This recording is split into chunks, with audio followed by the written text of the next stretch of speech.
Okay, this is part 6 from the book Prevent and Reverse Obesity by me, Pete Rogers. If you're following along in the book, we're on page 43.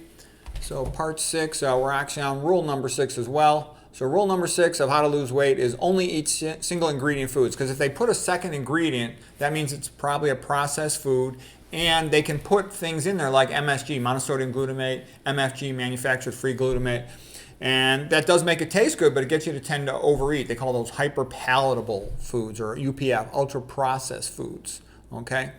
Most of the best foods don't even have a label. You just buy the fruit, you buy the starch. There's no label on it. Okay. Okay. The next rule for optimizing your body weight is try to learn some epidemiology. Once you study a little epidemiology, it becomes pretty obvious. Like Dr. McDougall had said, all large healthy populations are starch-based. There are no exceptions, okay? And for this one, we'll just take, the classic trip. Go down to northern Mexico where you see the Tarahumara. It means fleet of foot, long distance runners. These guys can run over 100 miles in 2 days. They eat their old-fashioned diet. Here, let me scroll it up.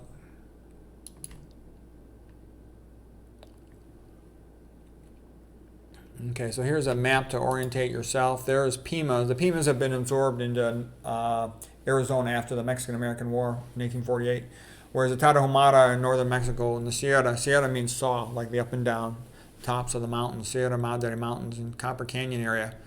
And they're both, genetically the same population, but they're split apart, and it's a good epidemiology migration study experiment. So these guys are still healthy and skinny.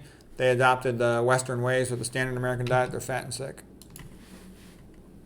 And that's how it always is. Genetics is not the issue. It's the diet more so than anything else. So here's a picture of the Pima.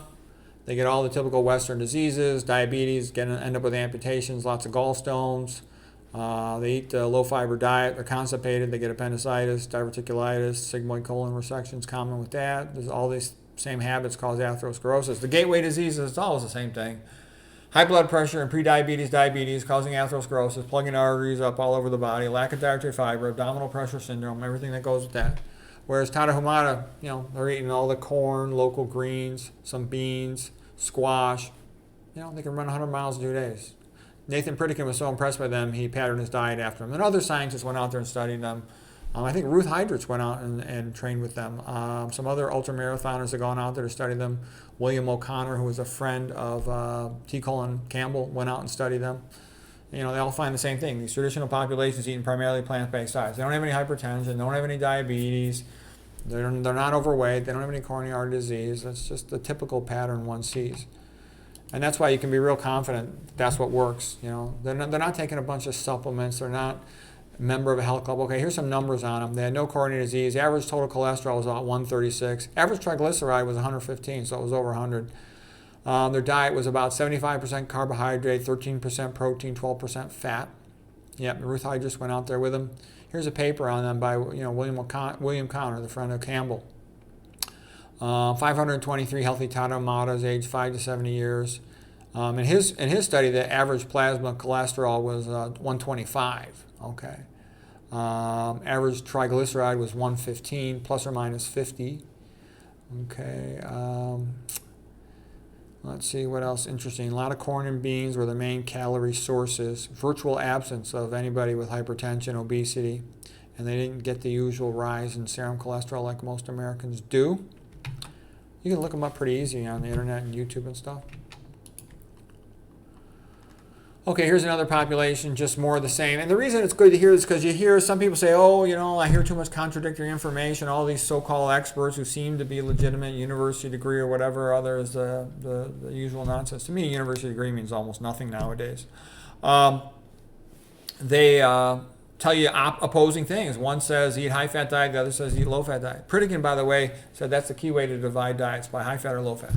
And it's obvious if you look at the history, the low-fat diets are the ones where you have all the healthy people. Okay, but the big food companies, they got to keep people eating their junk food, so they're promoting all this high-fat stuff. And big pharma, they want the public to eat high fat, so they'll be sick. Okay, and then you make money off them selling them drugs. Here's a Yanomamo of South America, Amazon jungle on the border of Venezuela and Brazil, and they're eating a plant-based diet. They don't have any salt added. They have, you check their urine, you can't find almost any sodium in it. The kidney's great at conserving sodium. They don't have any high blood pressure. They got the same blood pressure in their teens as they do in their 60s. Okay, and they have a reputation as kind of being violent maniacs. Their tribes and whatnot. They fight with the other local tribes. They steal their women and stuff like that. And despite all the stress of that type of lifestyle, they don't have any problem with hypertension. So stress is bad, but diet's more important than stress is. They've seen that also with the rationing studies from World War I and World War II. The populations will become healthier despite all the stress because they're eating less meat and oils. Okay, actually, I think we'll call it right there for today. That was part number 6 of how to lose weight, and it was especially the focus on epidemiology. I hope you found that helpful.